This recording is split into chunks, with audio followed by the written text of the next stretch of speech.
Hello friends, English side classes पर आपका स्वागत है। आज की जो टॉपिक हम लेकर आए हुए हैं वह इंडिफिनिट प्रोनाउन है। यह प्रोनाउन की 9th पार्ट है, 9वां पार्ट है प्रोनाउन का ये। इसके पहले हमने personal pronoun, reciprocal pronoun, reflexive pronoun, emphatic pronoun, demonstrative pronoun सारी वीडियो अपलोड कर दी है, आप देख सकते हैं। आज हम सीखेंगे इंडिफिनिट प्रोनाउन के बारे में। आखिर ये क्या होते हैं, किस प्रकार से इनका सेंटेंस में यूज किया जाता है और कैसे आपके कॉम्पिटिटिव एग्जाम में यहां से क्वेश्चंस बनते हैं, सारी बातों पर हम ध्यान से पढ़ेंगे। तो शुरू करते हैं। देखिए, इंडिफिनिट प्रोनाउन, इंडिफिनिट प्रोनाउन का मीन्स होता है अनिश्चयवाचक सर्वनाम। कौन सा सर्वनाम? अनिश्चयवाचक सर्वनाम। इट मीन्स ऐसे प्रोनाउंस जो किसी अनिश्चित इंडिफिनिट पर्सन या थिंग्स की तरफ रिफर करते हैं, पॉइंट आउट करते हैं, ऐसे प्रोनाउन को हम इंडिफिनिट प्रोनाउन कहते हैं। डिफिनेशन देख लीजिए। A pronoun which does not point to a specific person और ऑब्जेक्ट। ऐसे प्रोनाउन जो किसी विशेष व्यक्ति या वस्तु की तरफ संकेत न करते हो, न बताते उसे हो, ऐसे प्रोनाउन को हम इंडिफिनिट प्रोनाउन कहते हैं। ध्यान से पढ़िएगा। इंडिफिनिट प्रोनाउन के अंतर्गत कुछ ऐसे प्रोनाउंस होते हैं जो ऑलवेज सिंगुलर नंबर में होते हैं और कुछ ऐसे प्रोनाउंस होते हैं जो सिंगुलर भी होते हैं और प्लुरल भी होते हैं। ध्यान से हम इनको वॉच करते हैं। देखिए, जो ये लिस्ट आप देख रहे हैं इधर है, एवरीबॉडी है, समबडी है, एनीबॉडी है, नोबडी है, एवरीवन है, समवन है, एनीवन है, नोवन है। पहले इनके बारे में पढ़ते हैं। ये जितने भी प्रोनाउन आप देख रहे हैं, ये प्रोनाउन सिर्फ ओनली पर्सन्स के लिए प्रयोग किए जाते हैं। ध्यान दीजिएगा बातों पर। ये जितने भी प्रोनाउंस हैं ये केवल पर्सन्स के लिए यूज किए जाते हैं।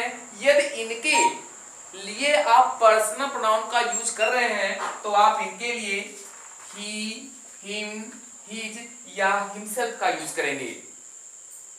वंस अगेन, ये जो एवरीबॉडी, समबडी से लेकर नोवन तक प्रोनाउन आप देख रहे हैं, यहां से यहां तक के प्रोनाउंस जो आप देख रहे हैं सब के सब इंडिफिनिट प्रोनाउंस हैं। इन प्रोनाउंस का यूज केवल पर्सन्स के लिए किया जाता है और इनके लिए यदि पर्सनल प्रोनाउन का प्रयोग किया जा रहा है तो केवल वो पर्सनल प्रोनाउन ही, हिम, हिज या हिमसेल्फ का ही प्रयोग किया जाएगा। दूसरी बात यह है कि ये जितने भी प्रोनाउंस होते हैं सब के सब सिंगुलर नंबर में प्रयोग किए जाते हैं। सब के सब किस नंबर में प्रयोग किए जाते हैं? सिंगुलर नंबर में प्रयोग किए जाते हैं। यदि इनका यूज सेंटेंस में सब्जेक्ट के स्थान पर किया गया हो तो इनके साथ जितनी भी वर्ब्स आएंगी, जो भी वर्ब्स आएंगी, सब की सब वर्ब सिंगुलर ही होंगी। दूसरी पॉइंट ये है कि इधर जो देख रहे हैं एवरीथिंग, समथिंग, एनीथिंग, नथिंग, ये भी प्रोनाउंस इंडिफिनिट प्रोनाउंस ही हैं, लेकिन इनका प्रयोग, इनका यूज केवल थिंग्स के लिए किया जाता है, केवल वस्तुओं के लिए किया जाता है। यदि इनके लिए, इन चारों के लिए पर्सनल प्रोनाउन का यूज करना है तो हम सिर्फ इट, इट्स या इटसेल्फ का यूज करेंगे और यदि इनका यूज सेंटेंस में सब्जेक्ट पर किया गया है तो यह भी अपने साथ सिंगुलर वर्ब ही लाएंगे। एग्जांपल के थ्रू समझते हैं और जानते हैं कैसे क्वेश्चंस पुट किए जाएंगे। देखिए, एवरीबॉडी यह आपका सब्जेक्ट है, सब्जेक्ट के प्लेस पर आया हुआ है। शुड, आप जानते हैं ये मॉडल एक्सिलरी है और मॉडल एक्सिलरी सिंगुलर और प्लुरल दोनों होती हैं। तो एवरीबॉडी सिंगुलर है, इस कंडीशन में यह भी सिंगुलर वर्ब का वर्क करेगी।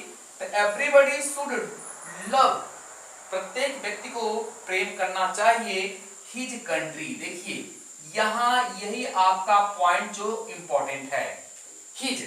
इसका मतलब क्या? जब इनमें से एवरीबॉडी से लेकर नोवन तक की प्रोनाउन सब्जेक्ट के प्लेस पर आए हुए हैं तो वर्ब के बाद पोजेसिव केस के रूप में या पोजेसिव केस के रूप में केवल आप थर्ड पर्सन के प्रोनाउन को ही लाएंगे, वो भी मेल के, जैसे हिज का प्रयोग किया गया है। यहां केवल हिज आएगा, न कि दियर आएगा। ये तो सेंटेंस करेक्ट है, लेकिन आपके एग्जाम में कैसे आपको क्वेश्चन देगा, इसी को रिमूव करके, इसी को हटाकर रिप्लेस करके, इसी के प्लेस पर आपको दियर का प्रयोग कर देगा। क्योंकि हमें पता है कि एवरीबॉडी जब सब्जेक्ट के प्लेस पर वर्क करता है तो ऑलवेज अपने बाद, वर्ब के बाद हमेशा सिंगुलर प्रोनाउन, सिंगुलर प्रोनाउन का मींस ये लोग, अर्थात मेल, जो थर्ड पर्सन का मेल है, सिंगुलर है, ही, हिम, हिज, हिमसेल्फ, जैसी उसकी कंडीशन होगी, सब्जेक्ट होगा तो सब्जेक्ट के रूप में ही को लाएंगे, ऑब्जेक्ट होगा तो ऑब्जेक्ट के रूप में हिम को लाएंगे, पोजेसिव एडजेक्टिव होगा तो पोजेसिव एडजेक्टिव के रूप में हिज को लाएंगे, और रिफ्लेक्सिव होगा रिफ्लेक्सिव के रूप में हिमसेल्फ को लाएंगे। इसका मतलब इन चारों में से ही सेंटेंस की पोजीशन के स्थान पर आप इनका प्रयोग करेंगे। तो पोजीशन क्या है, कंट्री एक नाउन है, तो नाउन के पहले एडजेक्टिव, और एडजेक्टिव के रूप में वर्ब कौन करता है, हिज। इस प्रकार से यहां पर ये दियर दिया रहेगा तो वह सेंटेंस क्या होगा, रॉन्ग होगा, क्योंकि ये सिंगुलर सब्जेक्ट के साथ सिंगुलर वर्ब और आने वाले प्रोनाउन भी सिंगुलर ही होते हैं, तो ये तो प्लूरल है। इस प्रकार से यहाँ दियर आने पर वह सेंटेंस रॉन्ग हो जाएगा। तो आपको करेक्ट क्या करना है, यहाँ पर हिज का ही प्रयोग करना पड़ेगा। दियर लगा के क्वेश्चन पूछेगा, दियर को रिमूव करके आप हिज का प्रयोग करेंगे, तब सेंटेंस आपका क्या हो जाएगा, करेक्ट हो जाएगा। दूसरा सेंटेंस देख लीजिए, एवरीथिंग। देखिए एवरीथिंग, यहां से मैंने क्वेश्चन उठाया, यहां से एग्जांपल, तो एवरीथिंग भी अपने बाद सिंगुलर वर्ब ही लाती है, तो हैज आपका सिंगुलर वर्ब है, और इसके साथ यदि कोई पर्सनल प्रोनाउन आ रहा है तो अकॉर्डिंग टू प्लेस इट का भी प्रयोग कर सकते हैं आप, हैं इट्स का भी प्रयोग कर सकते हैं, और इटसेल्फ का भी प्रयोग कर सकते हैं। यदि सेंटेंस में नाउन के पहले इनमें से कोई एक आया हुआ है तो हमेशा किसका प्रयोग करेंगे आप, इट्स का प्रयोग करेंगे। देखिए its own limitation, everything has its own limitation, हर वस्तु की अपनी एक सीमा होती है। इसका मतलब यहां पर ये इट्स करेक्ट है, फिर भी एरर के रूप में आपको यहीं पर दियर का प्रयोग कर दिया जाएगा, और जैसे ही दियर का प्रयोग किया गया सेंटेंस क्या हो गया, रॉन्ग हो गया, क्योंकि एवरीथिंग, समथिंग, एनीथिंग, नथिंग जब सब्जेक्ट के प्लेस पर आता है तो उसके लिए केवल इट, इट्स या इट्स प्रोनाउन का ही प्रयोग किया जाता है। तो लगाया किस में है, दियर है। इस प्रकार से ऐसा सेंटेंस होगा तो वो रॉन्ग हो जाएगा। तो करेक्ट क्या करेंगे आप, लिख देंगे एवरीथिंग हैज इट्स, क्योंकि एवरीथिंग वस्तु को डिनोट कर रहा है, और वस्तु के लिए प्रोनाउन का प्रयोग किसका करेंगे, इट, इट्स या इटसेल्फ का यूज करेंगे। यहाँ आपकी नाउन कौन है, लिमिटेशन है, इस प्रकार से यहाँ पर इट्स का प्रयोग किया जाएगा, ओन लिमिटेशन।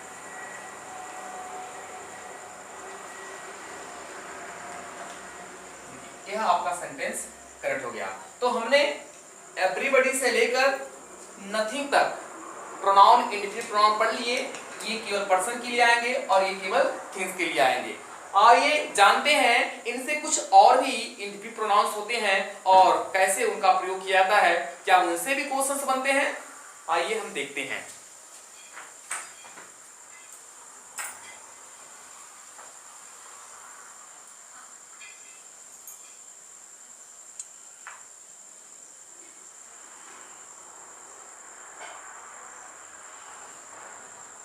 देखिए इनके अलावा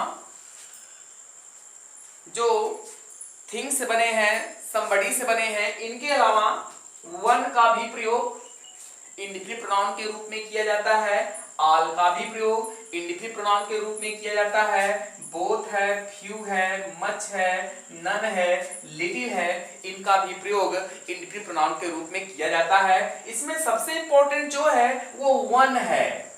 यहां से कई बार आपके एग्जाम में क्वेश्चन पूछे जाते हैं। आइए जानते हैं इसके बारे में क्या डिटेल है, कैसे इसका यूज किया जाता है। तो देखिए ध्यान से, वन, सबसे पहले जान लीजिए ये वन है क्या, कितनी प्रकार से ये सेंटेंस में वर्क करता है, क्या क्या इसका नाम है, पार्ट ऑफ स्पीच में इसे क्या क्या किस किस रूप में प्रयोग किया जाता है। तो सबसे पहले वन का जो प्रयोग होता है वो प्रोनाउन के रूप में होता है। इस रूप में, प्रोनाउन के रूप में होता है। और वन का जो प्रयोग है वह सेंटेंस में एडजेक्टिव के रूप में भी किया जाता है, एडजेक्टिव के रूप में भी इसका प्रयोग किया जाता है। तो ये वन प्रोनाउन के रूप में भी प्रयोग किया जाता है और यही वन एडजेक्टिव के रूप में भी प्रयोग किया जाता है। तो एडजेक्टिव का मींस क्या, जब वन के बाद, हम जब एडजेक्टिव का चैप्टर पढ़ाएंगे तो बताएंगे, जब वन के बाद कोई नाउन का प्रयोग कर दिया जाता है तो यही जो वन है वह एडजेक्टिव का कार्य करता है। बात समझ में आ रही है? जब वन के बाद किसी भी नाउन का प्रयोग कर दिया जाता है तो यही जो वन है वह एडजेक्टिव का कार्य करता है और इसका मींस यहां पर एक से होता है, एक से होता है, ठीक है।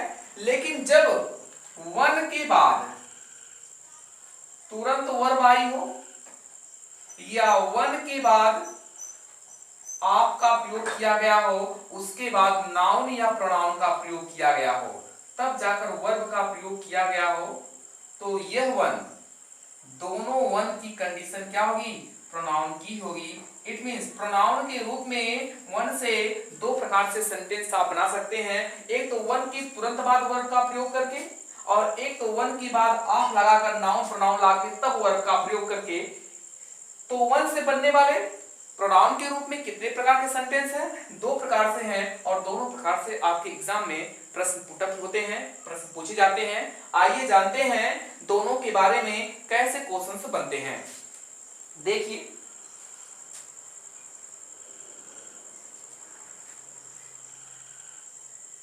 पहला जो क्वेश्चन बनता है वन से, तो वन का एक फॉर्म होता है वन, वन और वंस। देखिए इस एपॉस्ट्रोफी यस की बात कर रहे हैं हम। यहां से क्वेश्चन कई बार पूछे गए हैं। वन का जो फॉर्म होता है, जो केस होता है, वन, वन और वंस। वन का यूज सब्जेक्ट के रूप में, वन का यूज ऑब्जेक्ट के रूप में और वंस का प्रयोग ओजस्वी के रूप में, ओजस्वी केस के रूप में किया जाता है। किस प्रकार से प्रयोग किया जाता है आइए जानते हैं। देखिए जब किसी भी सेंटेंस में, आप इसका कॉन्सेप्ट देखिए ध्यान से, क्या कॉन्सेप्ट है। जब किसी भी सेंटेंस में सब्जेक्ट के प्लेस पर वन का प्रयोग कर दिया गया हो तो इसके बाद यदि तुरंत वर्ब आई हो तो वर्ब हमेशा सिंगुलर होती है। जब सब्जेक्ट के प्लेस पर वन का प्रयोग किया गया हो तो और तुरंत उसके बाद वर्ब आई है तो वर्ब हमेशा सिंगुलर नंबर में होती है। और ऑलवेज रिमेंबर रखिए इस पॉइंट को, जब वन के बाद तुरंत वर्ब है तो यहां पर केवल आपका वंस ही प्रयोग किया जाएगा, वंस प्लस नाउन।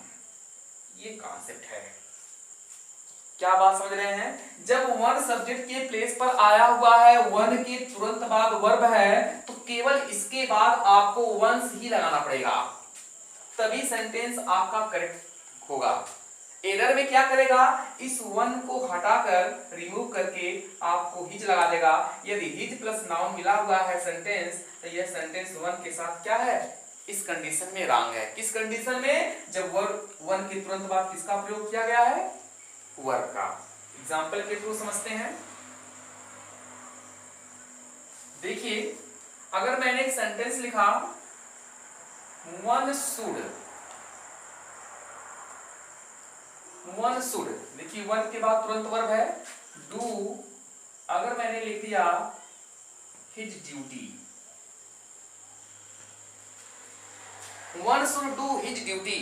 यदि वन सेंटेंस में सब्जेक्ट के प्लेस पर है और उसके तुरंत बाद वर्ब आई है तो वर्ब के बाद, मेन वर्ब के बाद कभी भी हिज का यूज नहीं किया जाएगा। हमेशा इसका वन का पॉजेसिव केस वंस का ही प्रयोग किया जाएगा। इस पॉइंट को आप रिमेंबर रखें क्योंकि यहीं से क्वेश्चन पूछा जाता है। तो यह सेंटेंस क्या हो गया, रॉन्ग हो गया। देखिए तो करेक्ट क्या होगा, one should do once duty. देखिए फर्स्ट ऑफ यस है वंस ड्यूटी,